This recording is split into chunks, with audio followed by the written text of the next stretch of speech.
Coucou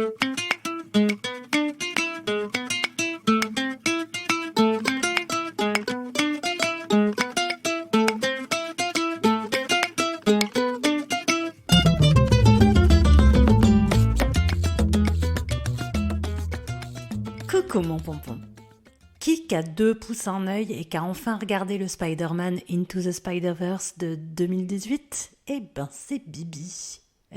Oui bon, c'est sûr, faire des blagues visuelles en podcast, c'est pas bien malin. Bon alors, calme-toi mon pompon, je suis loin d'avoir consommé tous les consommables liés à ce super-héros. Ne me pointe pas du doigt. Petit clin d'œil à celles et ceux qui sont allés au bout du film susmentionné. Bref, il me manque énormément de références, surtout que c'est un univers ultra riche qui se gonfle d'année en année de super propositions qui renouvellent le lore sans le dénaturer, c'est formidable, on adore. Mais franchement, il y en a trop. Moi, je sais pas toi, pompon, mais en ce qui me concerne, j'ai qu'une vie. J'arrive plus à suivre. Bon, puis je t'avoue que j'ai moins d'atomes crochus avec Spider-Man qu'avec d'autres, même si j'aime de plus en plus ce que son univers propose. Mais j'ai perdu du temps en fait, parce que quand j'étais gosse, mais vraiment pitchounette, j'avais une grosse angoisse quand je voyais le célèbre générique du dessin animé à la télé. J'arrivais pas à savoir s'il était gentil ou pas, si c'était un monstre ou un humain. Comme si être de type humain t'empêchait d'être un monstre. Bon, j'étais jeune, je vous dis. Avec le recul, je pense que c'est à cause de son masque très particulier qui lui donne un regard blanc et surtout qui couvre la bouche et donc toute expressivité. Une sorte d'Hello Kitty maléfique à mes yeux à l'époque. Bon du coup, voilà, j'ai pris un retard inremontable. Cependant, j'avais été plus qu'intriguée par la sortie d'Into the Spider-Verse, parce que j'en ai quand même bouffé des films de Spider-Man et des comics divers. J'avais juste pas eu ni le temps ni l'occasion jusqu'à maintenant, mais c'était bien haut sur ma liste.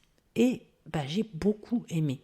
Alors, en vrai, pas tellement le scénar en lui-même, ni le traitement des persos, pour être honnête. Gwen a des choses de ballerine, merci le cliché, et je trouve pas son design très accurate, à vrai dire. Bon, l'oncle qui s'avère être one of the bad guys, ok, ça change de l'éternel oncle guide, ça nous fait des variantes dans la construction du perso, mais alors creuse bon sang. Là, c'est démasquage, justif par « j'ai toujours voulu que tu m'admires », quel rapport, enfin, mort, the end, merci bonsoir. Tout est comme ça sur les storylines. En principe, ça pour moi c'est rédhibitoire. Mais, là c'est pas vraiment le propos du film en même temps. Là, le film, c'est un concept où toutes les storylines se croisent et où tout se joue sur le clin d'œil au lore dans un instant où certains multiverses ne font plus qu'un. Ce concept-là n'a rien de fou, mais le coup de génie, c'est le graphisme. Chaque Spider-Man, woman, robot, cochon appartient à un univers de BD différent. Les codes esthétiques s'entremêlent. C'est franchement très réjouissant à regarder. De même que toute la scène de battle finale, dont le décor est un effondrement des univers. Fallait réussir à en faire quelque chose et c'était captivant. Et évidemment, Peter Porker, se battant à coups d'enclume et de maillet tel un bon toon, ça m'a fait rire, mais genre pour de vrai, un gros rire bien sonore. Rien que de leur dire, ça me fait rire. Peter Porker. Bon, enfin, j'ai quand même beaucoup aimé le nouveau héros dont on observe la prise de poste, si on peut dire. Miles Morales est, à mon sens, une excellente réécriture moderne de Spider-Man en tant que jeune garçon en construction qui apprend à devenir adulte en même temps qu'il apprend à maîtriser ses pouvoirs et les responsabilités qui vont avec, toi-même tu sais. D'ailleurs, le passage de son premier costume d'araignée, qui est un déguisement mal ajusté qu'il s'est procuré en farce et attrape, à son vrai costume, qu'il a customisé pour qu'il fitte à sa personnalité en partant du suit classique de son prédécesseur, c'est simple, mais c'est hyper bien vu. Toujours est-il qu'aujourd'hui, on va se pencher sur un personnage qui, je trouve, illustre comme personne la phrase de Stanley qu'ils ont eu bien raison de mettre en quote dans le film. Cette personne qui aide les autres simplement parce qu'on le devrait ou qu'il le faut, et parce que c'est la chose à faire, est en effet, sans l'ombre d'un doute, un vrai super-héros.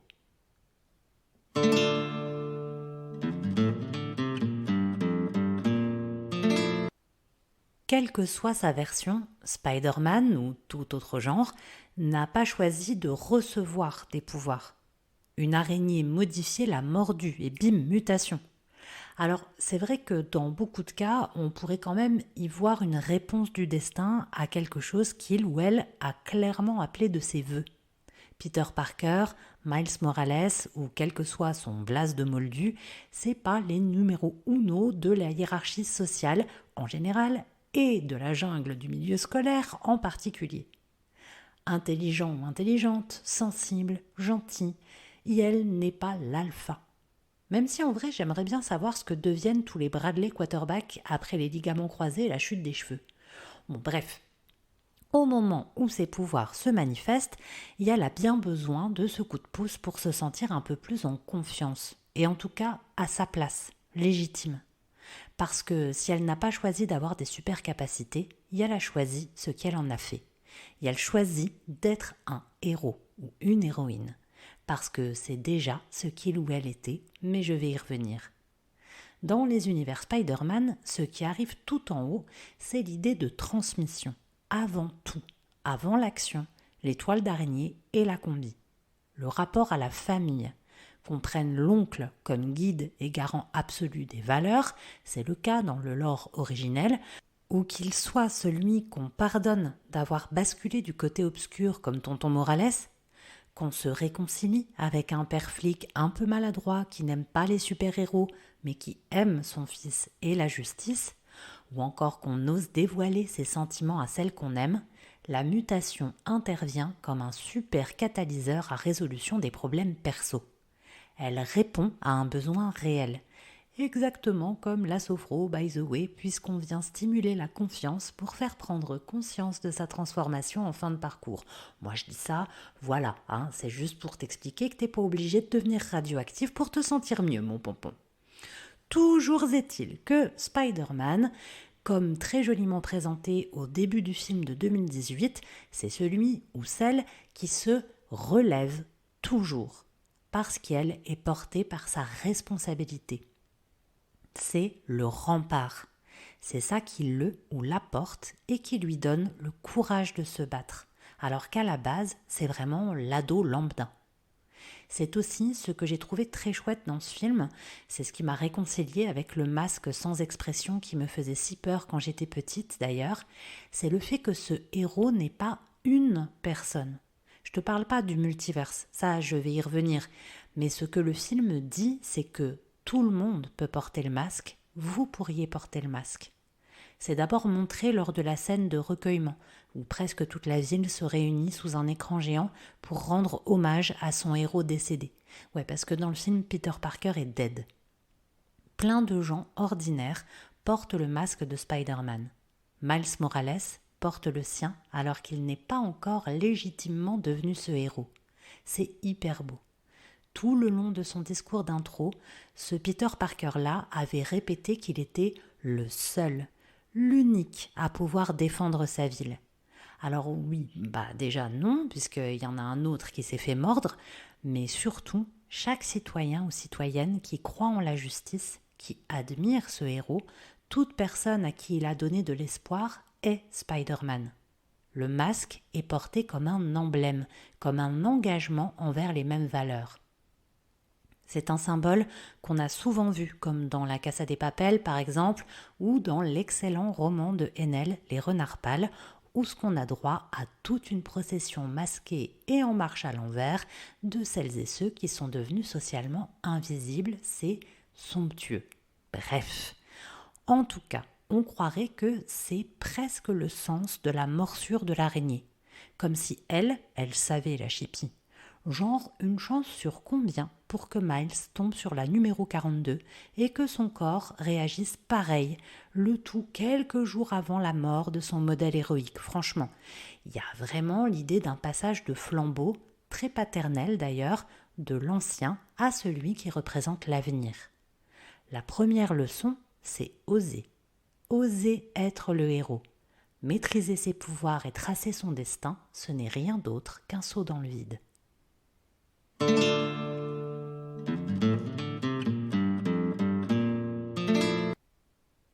Un saut dans le vide, c'est une profession de foi, comme dans Indiana Jones, rappelle-toi. Une profession de foi envers soi-même et ses capacités, mais aussi envers l'avenir. C'est projeter le succès et non l'accident bête quand le saut dans le vide désigne littéralement le fait de se jeter du haut d'un building en criant « Oui !»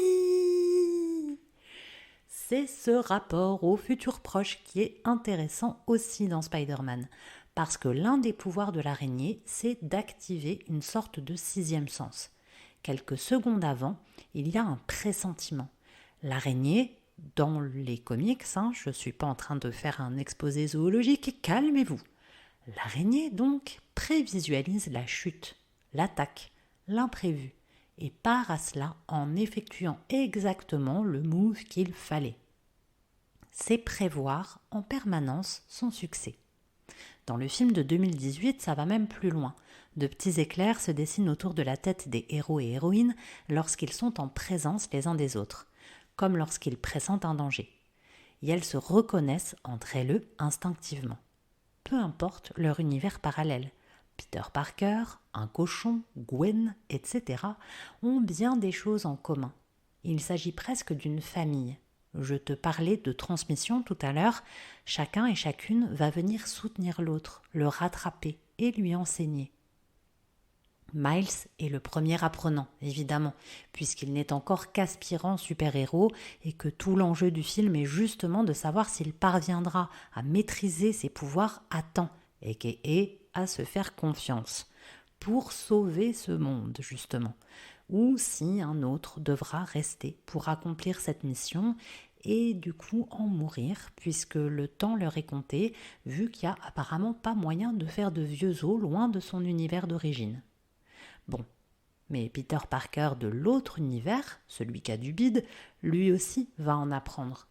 En guidant Miles et en l'aimant, il se projette enfin dans le rôle de père et entrevoit alors la possibilité de vivre heureux avec Mary Jane, dont il pensait avoir perdu l'amour pour toujours. Ouais, parce que lui, sa meuf l'a quitté dans son univers. Ah bah, il y a des variantes, mais surtout, il y a des constantes de l'un à l'autre. L'une d'elles, très clairement soulignée, c'est la perte traumatique d'un être aimé. L'oncle, le père, l'ami, il y a une blessure irrémédiable. Mais au lieu de s'empêtrer dans la toile du passé, toutes et tous ont cherché comment aller de l'avant, comment être digne des valeurs qu'on leur a léguées, devenir celui ou celle qui aurait pu tout sauver. C'est choisir de faire du deuil un ancrage, pour ne jamais se perdre, ni en volant d'un immeuble à l'autre, ni en sautant entre les univers.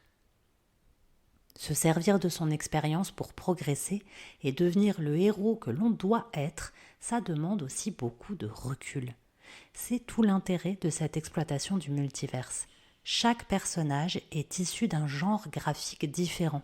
Noir et blanc de séries noires, cartoon, manga, comics, à l'ancienne ou moderne, etc.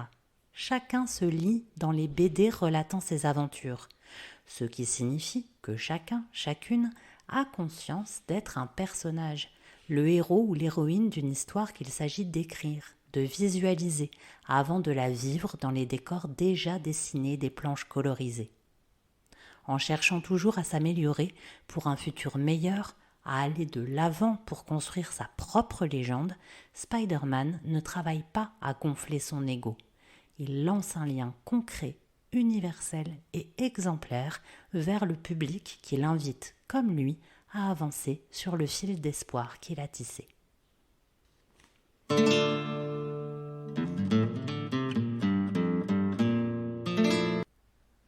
Je me rends compte à l'issue de cet épisode que j'ai quand même beaucoup parlé du film de 2018, alors que j'avais envie de te parler de plein d'autres occurrences du personnage de Spider-Man. Mais bon, finalement, je pense que c'est pas pour rien. Je trouve que ce film-là rassemblait quand même pas mal d'ingrédients qu'on retrouve à droite à gauche dans le lore de Spider-Man.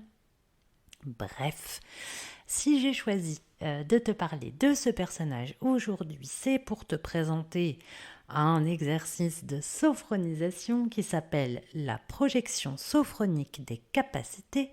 Ça correspond extrêmement bien à notre héros du jour qui projette justement ses capacités dans un avenir proche, de manière à devenir le héros qu'il doit être, le héros qui va correspondre aux valeurs qu'il porte. C'est vraiment un chouette personnage, hein, Spider-Man. C'est dommage qu'il m'ait fait si peur quand j'étais petite, j'aurais pris moins de retard. Toujours est-il que cette sophronisation intervient évidemment plutôt, et pas plutôt d'ailleurs, uniquement dans la deuxième phase d'un protocole, puisqu'il s'agit avant de tout mettre en œuvre pour préparer la personne qui vient, et puis elle va nous permettre, cette sophronisation, d'emmener la personne à courte échéance. Alors quand on dit courte échéance, hein, ça peut être quand même un an, hein, pourquoi pas. Mais en fait, on va lui proposer de s'imaginer dans la situation justement qui pourrait lui poser problème, hein, celle peut-être pour laquelle il est venu nous voir au départ, dans une échéance plutôt brève. Ça peut être quelques jours, quelques semaines, quelques mois, et puis un petit peu plus loin, la même situation ou une situation similaire. Ça peut être des situations qui sont inscrites à son agenda, si on peut dire, dans son calendrier, ou des situations dont il connaît la récurrence et qui l'angoissent, l'inquiètent, pour lesquelles il a peur de ne pas savoir activer les choses dont il a pris conscience et qu'il a acquises au fur et à mesure. Donc c'est évidemment, si tu me suis dans ce podcast régulièrement, un exercice du deuxième degré. Donc ce sont les exercices qu'on trouve pour la futurisation notamment, hein, c'est le cas ici, et c'est un exercice qui ressemble à deux autres que je t'ai déjà présentés. D'abord la sophro-acceptation progressive, dans laquelle on va proposer au sophronisé, alors si on ne l'a fait qu'une fois, on va lui proposer de se visualiser après l'événement précis auquel il est venu se préparer, auquel il souhaite se préparer, évidemment après avoir traversé de la bonne manière et sans stress, etc., cet événement précis. Et sinon, on peut la proposer 4 fois, ça c'est plutôt dans les protocoles de préparation mentale, hein, quand quelqu'un vient nous voir pour un passage d'examen ou une épreuve sportive particulière, ce genre de choses. Du coup, le protocole va être plus court, notamment dans la phase curative, puisque là, il ne s'agit pas de venir retirer énormément de tension, etc., mais on va vraiment mettre le paquet, si on peut dire, sur le fait de se visualiser positivement. Donc la SAP, elle est super pour ça, la sophro-acceptation progressive. Donc on va effectivement la proposer en 4 étapes, s'imaginer avant, pendant, après, et puis totalisation, hein, imaginer tout l'événement avant, pendant, après. C'est un exercice que je t'avais présenté avec, je crois, avec Retour vers le futur. Ben oui, forcément, parce qu'on fait des bonds dans le temps de ci, de là. Et la différence avec l'exercice d'aujourd'hui, c'est que c'est vraiment ciblé sur un point crucial, un examen, un événement, et puis qu'on va plutôt essayer de s'imaginer le vivre, le traverser dans l'état où on souhaite le vivre, donc sereinement ou avec une mémoire suffisamment active, ou etc., etc.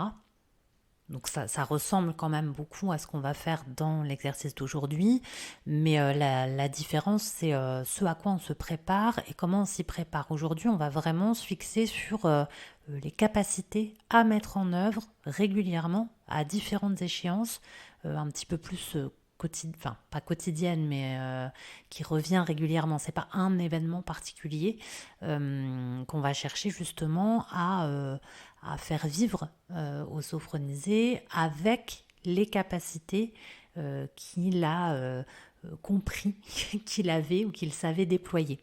C'est pas forcément pour une préparation d'événement. Ça peut être quelqu'un qui vient nous voir justement pour un manque de confiance récurrent ou ce genre de choses-là.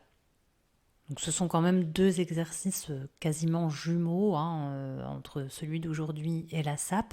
Et puis il y avait un autre exercice là un petit peu plus différent que je t'avais déjà présenté avec l'épisode sur Forrest Gump qu'on ne propose qu'en clôture. Donc la dernière étape d'un parcours, celle qui ne comprend qu'une seule séance, c'est toujours cet exercice-là qu'on va mettre en place pour la sophronisation et qui est la sophroprogrammation future, la SPF. Donc, comme son nom l'indique, on programme dans le futur. Mais du coup, la grosse différence avec les deux exercices précédents dont je viens de te parler, c'est que cette fois-ci, il va s'agir de s'imaginer raconter à quelqu'un ce par quoi on est passé, son parcours, comment on l'a traversé, les craintes qu'on avait, la manière dont on les a surmontées, où on en est aujourd'hui, etc., etc. En gros, c'est pour rendre intelligible et compréhensible la transformation dont je te parlais dans l'épisode, l'évolution que le sophronisé a pu faire pendant son parcours, parce qu'en expliquant, tout d'un coup, ça devient compréhensible à soi-même. Donc c'est très important de passer par cette étape de mise en mots, même si ça se passe uniquement dans la tête du sophronisé, pour vraiment pérenniser les effets du parcours. Donc on a vraiment plusieurs outils de ce type-là dans la boîte à outils de sophronisation. Ce qui est intéressant dans celui d'aujourd'hui, je trouve, c'est qu'il peut vraiment sortir du cadre de la préparation mentale, contrairement à la SAP qui est très fixée sur un événement précis, et que à mes yeux c'est très important à un moment donné dans le parcours d'arriver à se visualiser en pleine possession de ses moyens et des capacités qu'on est venu chercher. Alors je précise quand même, c'est pas la sophrologie ne va pas donner des capacités à la personne. Il s'agit juste de récupérer la conscience qu'on a les moyens, qu'on sait faire, que ça on l'a déjà fait, que cette chose-là, elle est à notre portée, etc. etc. Il s'agit vraiment de revenir travailler sur une idée de confiance, et pour justement bien ancrer cette confiance-là, il faut absolument à un moment donné se visualiser, se vivre en fait en pleine possession de ces moyens-là. C'est exactement ce qui se passe avec le personnage de Spider-Man, puisque à plusieurs reprises, c'est bien réexpliqué qu'à un moment donné, c'est le saut dans le vide, il faut oser faire confiance à ce qu'on sait faire, à ce qu'on a appris, à ce que le corps connaît comme réaction. C'est vraiment une pub extraordinaire pour la sophro finalement, ce personnage. Ok, donc comme je te le disais tout à l'heure, c'est évidemment pas un exercice qu'on va utiliser au démarrage dans un protocole. En revanche, il va pouvoir nous servir pour pas mal de choses. Bon, évidemment la confiance en soi, je viens de te le dire, mais ça peut aussi permettre, de venir développer ses capacités d'adaptation, par exemple. Systématiquement, dans les intentions, on va utiliser le terme projeter, c'est pour ça que je l'ai utilisé pas mal de fois dans cet épisode, et puis souvent avec deux possibilités, soit projeter les capacités pour trois petits points, entrer l'objectif avec lequel on est venu, ou bien carrément se projeter dans l'état, en fait, dans l'état de possession de ces moyens-là. Sauf pour le sommeil, ou si on se projette dans l'état de bien dormir, en fait on va retomber sur un exercice que je t'ai aussi déjà présenté avec Excalibur, cette fois-ci, qui s'appelle la PSLS, où on va justement imaginer tout son parcours de dodo pour se souvenir et croire en fait qu'on est capable à nouveau de passer une bonne nuit de A à Z, de l'avant-coucher jusqu'au réveil. Donc du coup, ça fera un petit peu doublon d'utiliser l'exercice l'exercice d'aujourd'hui, la projection sophronique des capacités, dans cet objectif-là. En dehors de cela, on a toujours ce binôme, projeter les capacités ou carrément vivre, mettons, la réussite pour préparer l'événement, projeter les capacités pour réussir ou projeter la réussite pour... par exemple, regonfler un petit peu ses motivations, la capacité à se motiver ou à être motivé. C'est toujours voir ses capacités ou se voir en l'état de maîtrise de ces capacités-là. Donc c'est un exercice qui est super versatile, super utile, qui est très boostant, très presque galvanisant pour la personne qui le vit, parce que tout d'un coup ça rend concret tout le parcours, tout le travail qui a été fait avant pour que la personne puisse se voir en pleine possession de ces capacités-là. Alors, bien évidemment, allez, c'est parti pour les disclaimers habituels. Si tu as ton petit bingo sous la main, c'est le moment de cocher les cases comme un fifou. Petit A, évidemment, cet exercice ne se pratique que dans le cadre d'un protocole. Il n'a de sens que s'il a été individualisé, s'il est fait sur mesure pour la personne qui vient nous voir et s'il a été préparé en amont. Par conséquent, pour aujourd'hui, je vais te faire vraiment une induction, c'est-à-dire une relaxation en démarrage en mode Speedy Gonzales, donc sans les temps de pause nécessaires à l'intégration ou à la totalisation des ressentis et des prises de conscience. Il n'est pas question que tu fasses cet exercice aujourd'hui, je le pose là pour qu'il existe à titre d'exemple. De toute façon, l'animation va être complètement neutre et basique. Et je vais également me dispenser des habituelles recommandations d'installation et de vivance, on appelle ça, c'est-à-dire comment vivre ses ressentis, etc., puisque tu ne vas pas pratiquer cet exercice pompon. Donc, on y va pour, j'allais dire, la lecture quasiment, cette fois-ci de l'exercice, l'animation neutre. Si ça t'intéresse, tu peux rester pour écouter et voir ce que ça donne, mais sache bien que c'est pas du tout la manière dont on animerait pour de vrai cet exercice-là. Alors c'est parti. On commencerait bien sûr par te concentrer sur le haut de ton crâne. Imagine-le se lisser doucement jusqu'aux oreilles. Sens tes oreilles s'abaisser légèrement, les oreilles internes se détendre.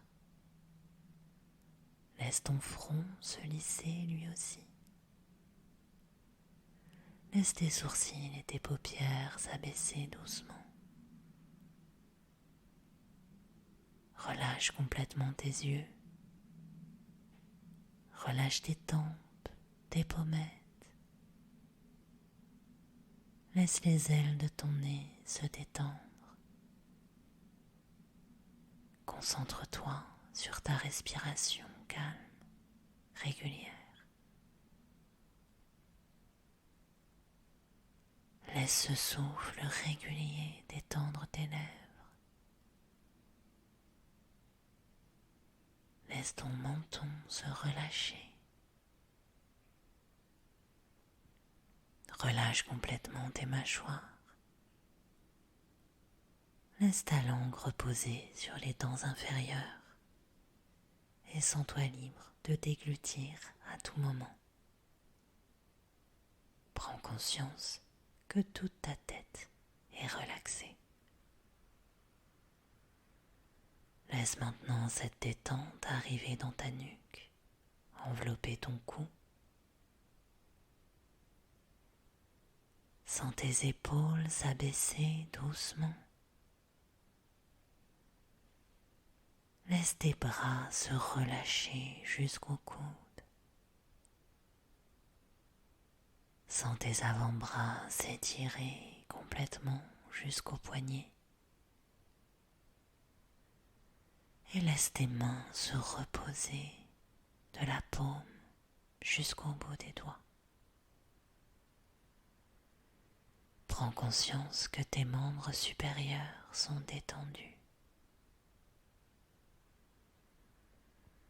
Essaie maintenant de créer de l'espace entre tes omoplates. Laisse les muscles de ton dos se détendre, s'étirer tout le long de la colonne, jusqu'au lombaire. Concentre-toi à nouveau sur ton souffle dans la cage thoracique. Laisse-le assouplir tes côtes. Sens ton torse s'abaisser doucement. Laisse ton ventre se dénouer. Relâche tes hanches, tes fessiers. Prends conscience que tout ton buste est relaxé. Accueille maintenant cette sensation relaxante dans tes cuisses. Laisse tes muscles s'assouplir jusqu'aux genoux. Sens cette détente glisser le long de tes tibias jusqu'aux chevilles. Et laisse tes pieds se relâcher jusqu'au bout de chacun de tes orteils. Prends conscience que tes jambes sont relaxées. Prends conscience que tout ton corps est calme et détendu.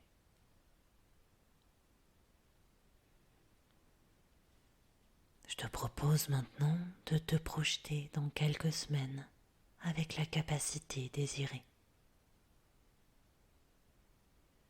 Prends le temps d'imaginer le contexte dans lequel tu te trouves.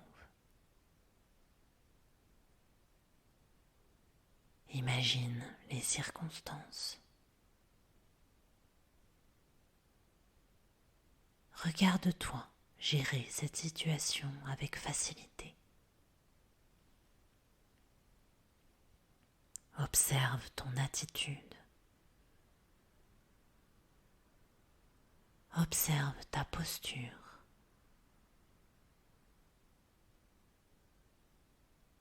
Écoute-toi parler.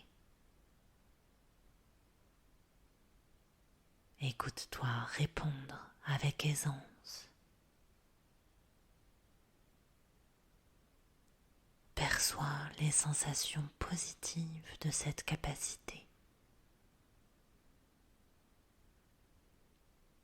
Prends conscience des ressources qui sont les tiennes.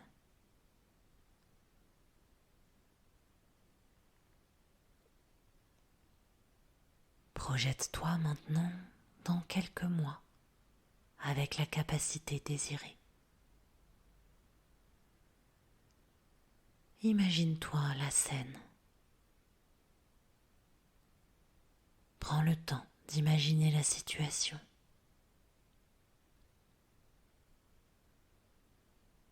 Regarde-toi évoluer avec habileté. Observe ta confiance. Remarque ton assurance. Écoute-toi donner ton avis. Écoute-toi partager tes idées.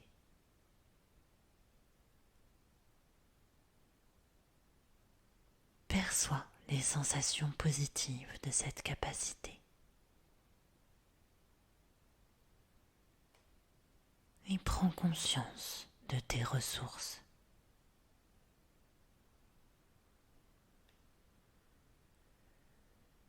Je te propose maintenant de venir t'imprégner profondément des capacités que tu as ressenties. À mon signal et à mon signal seulement, tu inspireras profondément par le nez, puis tu bloqueras ta respiration et tu penseras très fort aux ressentis liés à cette capacité. Puis tu souffleras doucement par la bouche pour diffuser ce ressenti partout dans ton corps. C'est à toi. Inspire profondément par le nez. Bloque ta respiration et pense très fort à tous ces ressentis liés à cette capacité. Et souffle par la bouche pour la diffuser partout en toi. Reprends une respiration naturelle.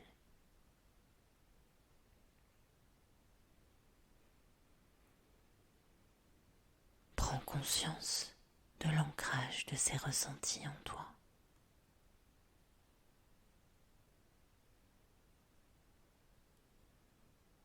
Souviens-toi que cette capacité est présente en toi. Pense à l'activer quand tu seras en situation.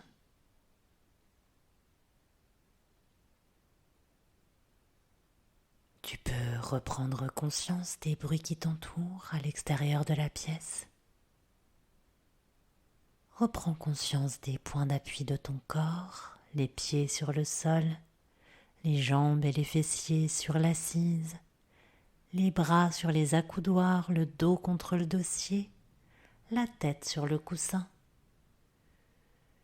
Prends une longue inspiration pour te dynamiser et souffle fort par la bouche. Tu peux mobiliser doucement les pieds, les mains, remuer les épaules, le cou, bâiller si tu en as envie, t'étirer si tu en as besoin. Et si tu es prêt ou prête, tu peux ouvrir les yeux. L'exercice est terminé. S'il y a encore un ou deux pompons présents dans la salle, eh bien, j'espère que cet épisode t'a plu déjà. Et comme d'habitude, je te dis à lundi prochain. Et d'ici là, n'oublie pas, respire, baisse les épaules et relève le menton, mon petit pompon.